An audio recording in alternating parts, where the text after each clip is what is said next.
Sir বর্তমানে BJP সরকারের উপর প্রচন্ড চাপ আসছে। তো অনেক জায়গায় দেখলাম প্রোটেস্ট চলছে, আজকেও দেখলাম প্রোটেস্ট চলছে।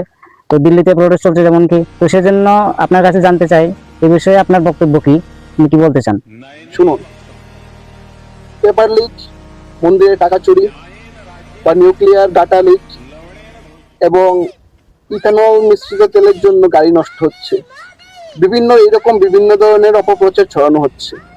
এটা সম্পূর্ণ অপপ্রচার।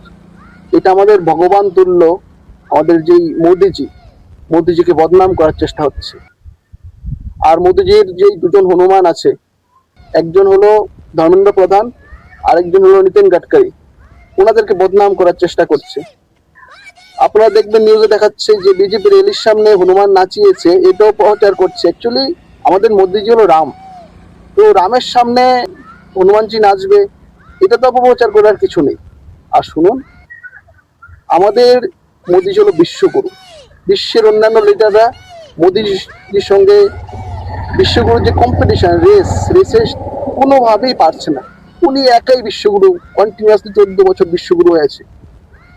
তো ওনার সঙ্গে ডাইরেক্ট কম্পিটিশন করে পারছে না, তাই ষড়যন্ত্র করছে।